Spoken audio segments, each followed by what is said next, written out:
Relaxing, and we're going to continue on with our study of Deuteronomy. And so you'll see in the handout, we're going to be covering just the first page of this. There's the second page. That's for you to do on your own. Edward's going to give you the notes, and so I'm kind of trying to follow his outline on this. That second page is something he put together for you to do on your own. But it's some good materials here that we're doing. And I really appreciate this. Let's begin with the prayer before we jump into do too much farther, though. Lord God, thank you. Thank you for the chance to be together, for the chance to study together, and the chance to share together. Do ask your blessing on the Bowens. Thank you for all Edward does and how much we do appreciate that.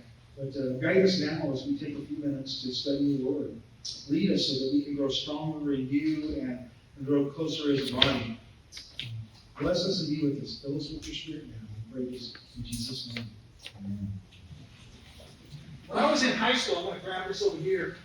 I worked for my dad in his pawn shop, and there was a guy there by the name of George Boyd. George was a retired butcher, and one time he came up to me. He showed me this thing he had, looked just like this. This is for those of you who don't know what it is. You can't see it, maybe it's dark or whatever. This is a sharpening steel. And George, as a butcher, he said, let me show you something. So he took out an old buck knife, like just similar to this one. And all of a sudden, George says, now there's the right way to do this, and then there's the way I do it. And I said, which way gets it sharp? And he said, well, both do, but mine's I'll show you both. I'll show you how to do it. And the idea with this is you have this piece of steel, and you have the blade, and you're supposed to hold it at a certain angle, and you hear that sound? I don't know if you can pick it up on the mic. You just flip it across it, and that steel will sharpen. Then you do it on the other side. And you can just do it like that. George, though, said, now here's how I like to do it. And he did it but he just whipped his arm around. He said, if you do it wrong and you have the wrong knife, you'll cut your hand. But that guy would take a knife and he'd take a dull blade, and all of a sudden, within a few minutes, he'd have that thing just as sharp as you could imagine. And every once in a while, I'd hear him in the other room. I just love that sound. It makes me think of George just hearing that. And then you pick up the knife. Don't play with that one. That one you can't play with. That because a sharp knife will cut you. The text we're going to be dealing with this morning, there's a verse here. I'm dealing with that on a cordless mic, so I'm trying to juggle with things here.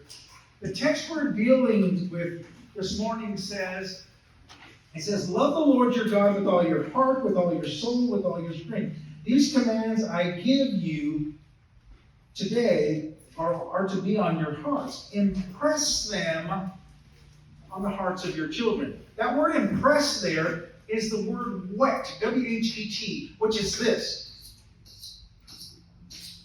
It's that idea of sharpening that he's trying to get us to see. And so today, a lot of what we're talking about is, he gives us in the text here, he gives us the 10 Commandments. In the previous chapter, now he's saying he wants us to live these out. He wants these to be real for us. He wants these to be applied in many ways. And how do we do that? Well, we need to impress these on our children, on our families, on ourselves. The reality is, according to one study, 69% of Christians, by the time they're 18, will quit coming to church.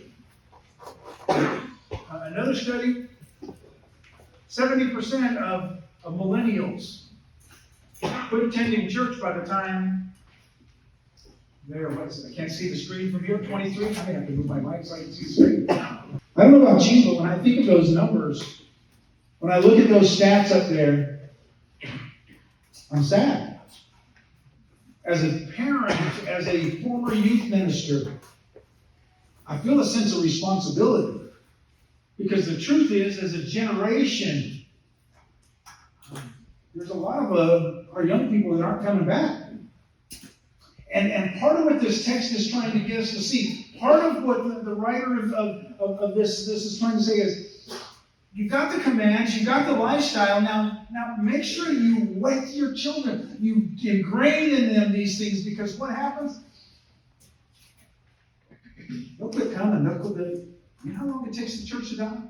1 generation. That's how important our young millennials you are. If all of you quit coming, you know what will happen? This church will shut down. It's not to say that we are not all important, but that's just to say how serious this grim reality is that this whole concept that we're going to be looking at in this text is, it is so serious for us. Young people, I want to apologize to you as a youth minister. I wish I could have done better. Because I can name names and faces and people in my youth group. And I wish I would have done better. I don't know what I could have done. I don't know how I could have done it. But I do feel a sense of responsibility with all this. And in many ways, this text, Edward gives me this sermon, I'm going, man, I hate this one. This is a hard one for me. As a dad, as a youth minister, as a church, we need to do better with our young people. As parents, we need to do better. Especially when I see those scary stats. Now, on the other side of this, young people, don't think this is going to be a beat up on your parents' day. As much as that may be fun for us, for a certain sense. There is a sense of responsibility. Young people, you are in a dangerous place in your life. Young adults, you're in a dangerous place in your life. Please bear in mind, God gives us these commands, and whether the church is messed up or not, He still wants you to have a relationship with Him. He still wants you to be following Him and growing in Him. And so, although we're going to be applying these to some of these principles we're going to talk about to our families, I want you to realize this is about spiritual growth, is what we're talking about here. And whether your parents initiate this or you initiate this, it's some very powerful things. And it's not what Darrow thinks that we're going to be getting into, and that's the beauty of it all. I can say, I didn't say that, the text says it. So I'm trying to put myself off the hook here.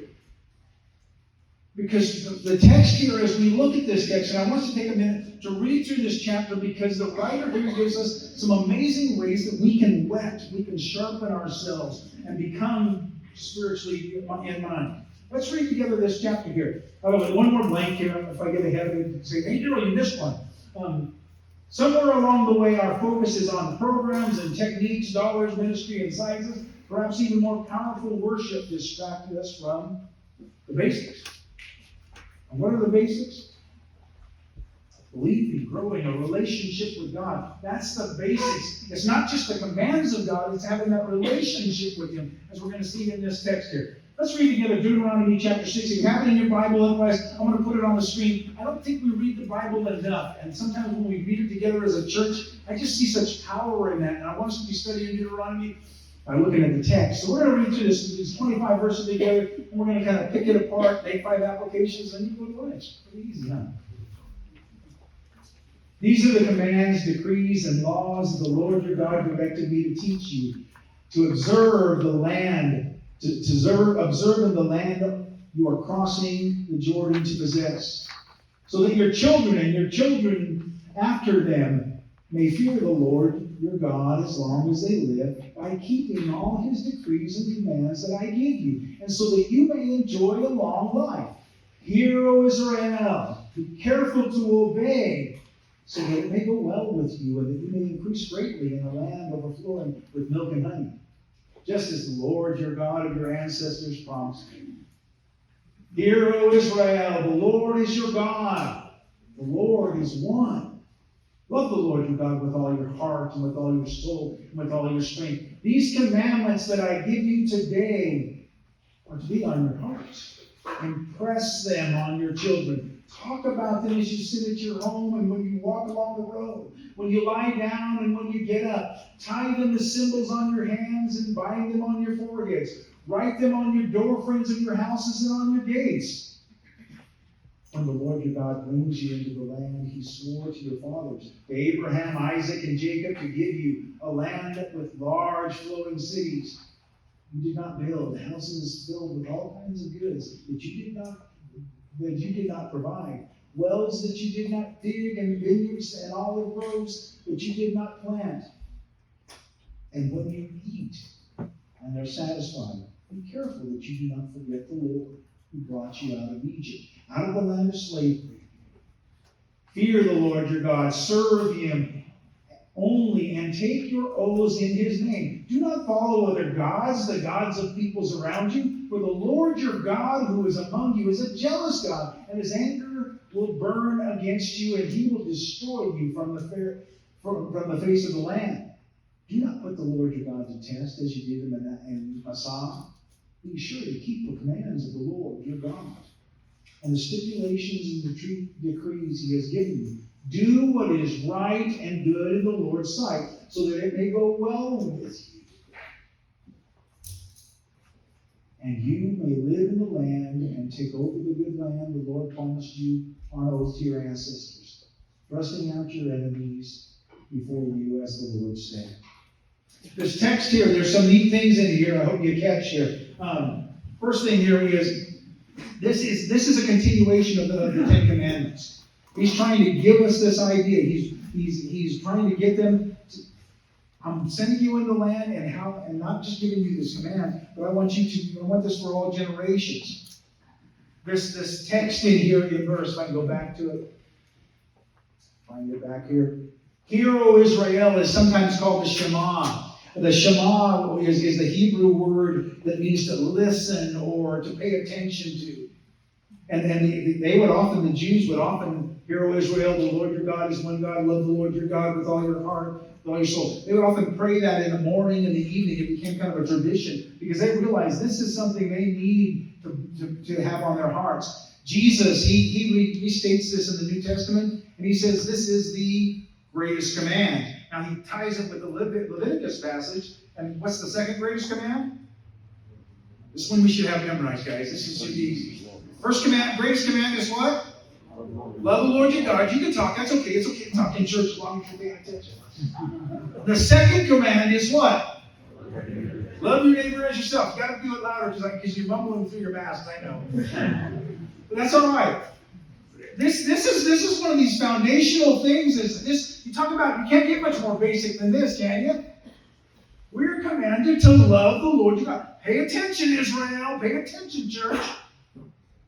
Because we need to love the Lord your God. Now the second one, and Jesus in his wisdom, he says, what's the second greatest command? Love your neighbor. He even says this, you can sum up the whole law with all these things. Now, he goes on in verse 8 of this, if I can see where I'm going here. And he says, tie these symbols on your hands, put them on your foreheads. Now what's interesting is, what they would do is, many interpretations of this came out, but one of them is that when you tie something to your hand and bind them on your head, basically it's whatever you do and whatever you think. Make sure you wrap it up in that. You make it so you remember what the things you do and the things you think. Now, by about 4th century before Jesus, they developed these things called phylacteries, which were boxes and things that they would literally tie to their wrists and put on their foreheads. And Jesus, he starts criticizing them because of hypocrisy, because, oh, look at my phylactery, it's so big and bold, but their hearts were corrupt. They were trying to remember to love the Lord their God with all their heart, but they made it into this show, they made it into this thing that wasn't right.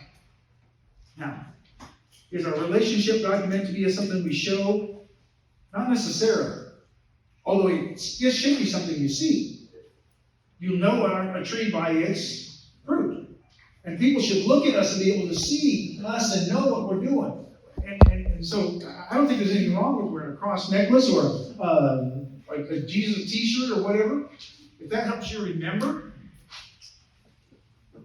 But if you're walking around wearing a cross necklace and using profanity all the time, you're a hypocrite is what Jesus would say.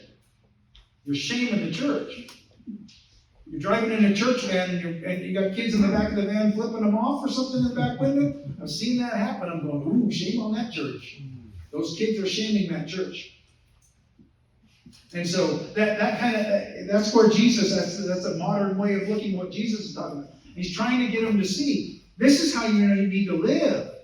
You need to ingrain these on your heart. You need to have symbols around you. If you go to an Orthodox Jew's house, even today, I went to visit a Jewish friend once, and he had this little box outside his house with Hebrew symbols and everything on it to remind him, and it said, love the Lord your God on it. They take this very literal.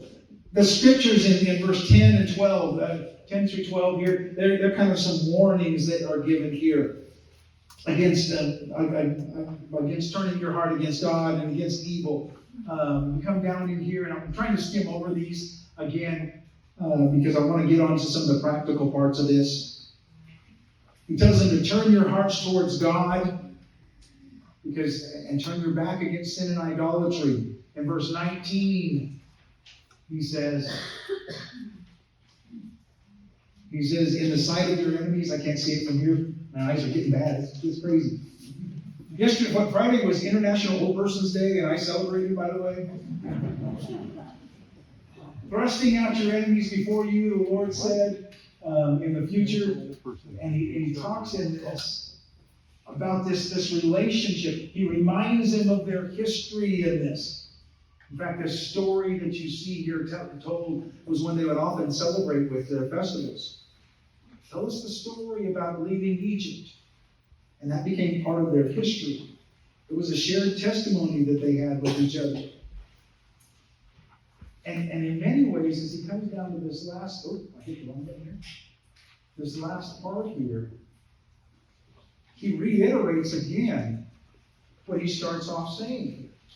He reiterates that you need to keep these commands, you need to write these on your hearts. Now, 5 practical things here I really want to focus on here. And the first one, whether we're talking about as parents or as individuals, as church leaders, your friends in school, you need to lead in love. He says in there, in the notes there, you can even see some things here. It says, the foundation of life is love for God.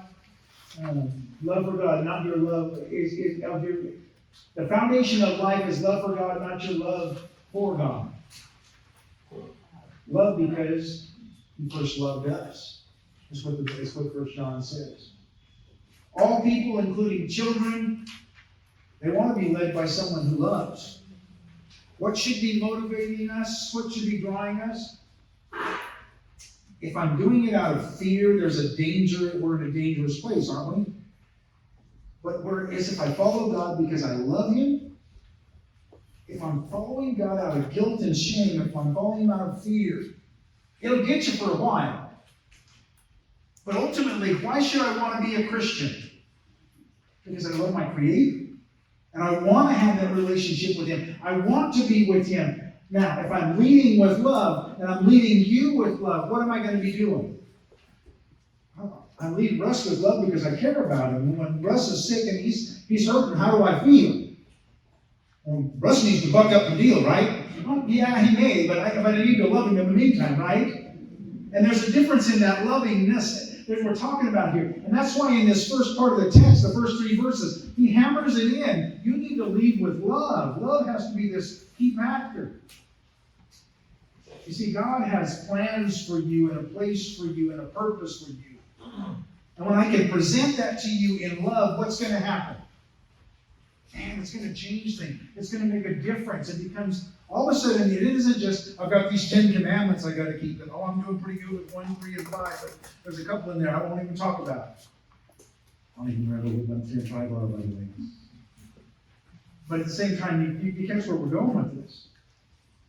We, as God's people, we need to be living a life of love for everyone. Second one, we need to develop a wholehearted, contagious love for the Lord. He says in there that you're supposed to love Him with your heart, soul, and strength. The Hebrew word there is the inner man and his will. The soul is talking about his life, his self, his person. The strength has to do with the force of abundance that's with him. You see, as Christians,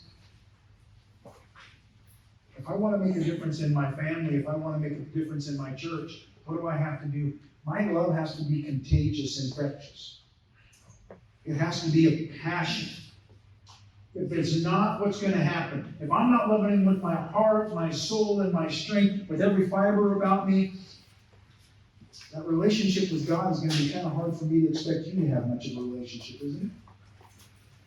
It's interesting how we can become passionate about things. You want to talk about passion? Ask Bob Kushler about it, or Barb Hillstrom about her dogs. She's passionate about her dogs, aren't you, Barb?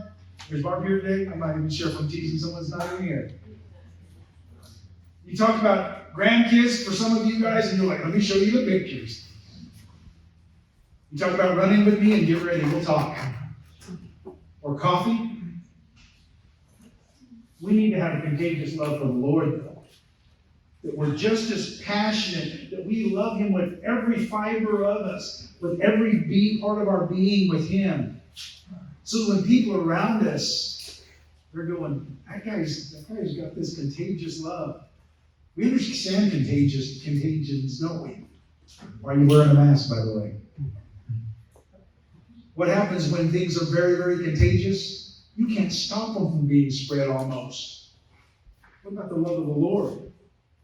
I'm afraid sometimes it's been stopped pretty well because we've allowed it not to be so contagious. We've allowed it to be something that we're not passionate about anymore. And so my encouragement, and part of the point in this point that Edwards has given to us to think about, has to do with, we need to have a contagious faith. We need to have this faith that we're passionate about.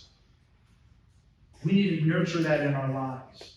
Number 3, weave the teachings of God into ordinary activities.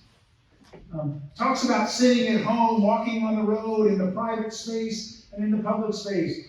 When you lie down and you wake up, as opposed to compartmentalizing our life. If your relationship with God is just something you do when you come here, you don't have a contagious faith. I'll just be real blunt. It needs, our faith has to be something we're working on all the time. Reminders of things of this relationship. Whether it's the first thing I'm going to do when I get out of bed is I'm going to pray. The last thing I do when I go to sleep, before I go to sleep, I'm going to pray. And we can set up traditions that are really cool, and there's nothing wrong with those. But his point here is, make sure that you're surrounded by reminders. Nurture and instill. Make sure you're trying to generate conversations.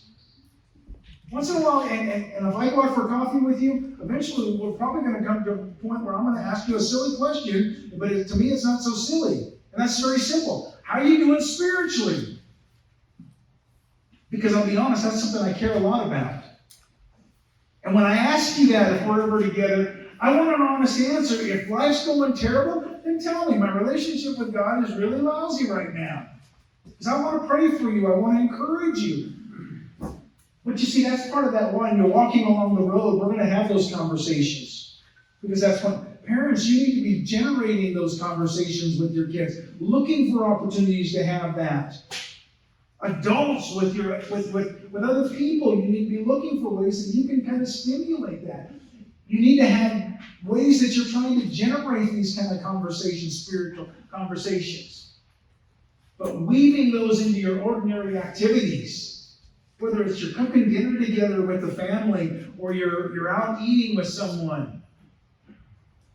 It's not that we have to be rude or abrupt or mean to people. But sometimes this relationship with God does get uncomfortable, and that's okay. I want you to ask me some hard questions. Daryl, what's going on with you spiritually? I don't mind answering that. And if I'm doing good, I'll tell you it's going pretty good. But if I'm doing bad, can you pray for me for this reason? And that's where we need our brothers and sisters. That's where community really matters. That's how come being a Christian by yourself just doesn't work, because Satan will pick you off. Whereas I've got other people, I can use these to sharpen me. I can use these.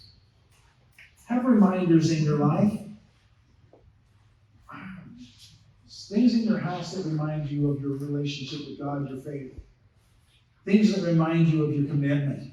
Develop family traditions that have spiritual connotations. That to me is what he's getting into with this, weaving it in to your daily activities. Praying for someone on their birthday. That you would thank God for them and ask God's blessing on them. Weave it in there. But make sure you weave it in. Number 4, loathe sin is what he gets into in verses 13 to 19. Loathe sin and teach your children to do the same. We often focus on trying to be admired, don't we? I like you to think good things about me, I'll be honest. I don't like it when you talk bad about me. I don't know very many people who do. If so, there's something not quite right there. But instead of worrying about being admired, sometimes I get so worried about people admiring me that I can compromise my faith, and it leads to sin and idolatry, doesn't it? That I care more about what you think than what God thinks. And I can worship what other people think, and I can worship their view of things, and so what happens? Next thing you know, I don't care so much what God thinks. The text, as he talks about it here, he's talking about you need to loathe sin. As parents, we need to loathe sin. As friends of our friends, we need to loathe sin, don't we? And anymore in our culture, we don't even like call anything sin. Because that sounds so judgmental. And I'm not saying you need to be rude and mean to people. I firmly believe that we should be surprised when worldly people act worldly. Don't be surprised because they're the world. But with Christians, I need to be encouraging Christians. I need to encourage the world not to act worldly, but there's a difference in approach, isn't there? That we go back to the first one where we react in love in all these things. That I'm loving people and trying to work them. At the same time, what's my attitude towards sin? I don't want anything to do with sin. I don't flirt with it. I don't compromise it. I keep God's standards. And likewise, I try to influence those around me and share those views. I try to listen and understand. Periodically, we need to make sure we're testing our own hearts to make sure that we are. That it hasn't been corrupted by sin. Because sometimes it's real easy to wander a little bit. And if you can catch yourself when you wander a little bit, you don't have to go back so far when you try to restore yourself the way you need to. Of course, 2 Timothy 3:12 says, "Indeed, all who desire to live godly lives in Christ Jesus will be persecuted." One of those verses I don't like very well, but it's in there and I got to deal with it. When we're living the Christian lives, and when we see sin as sin, and our world sees it as something else, a choice or whatever, we sometimes can feel very awkward. And they sometimes can make us feel weird. But we still have to have those values and those standards. Number 5, tell your children your faith story. Who taught you about God? When did you decide to confess the Lord and be baptized? Why were you compelled to do so? What has God done for you? This morning I just had a big ear. I was just grinning during the Lord's Supper. Couldn't see up through the mask, I know, but Josh stood up here to do the talk, and what you don't know is how small our world is. Josh's grandpa baptized me. Some of you are going, now who's Josh? I know. Josh is new. If you haven't met Josh, make sure you do. Josh is from, make sure I get it right, Josh, wherever you went off to. Fort Lupton, right? Fort Morgan. I knew I was going to get it wrong. Dang it. Fort Morgan.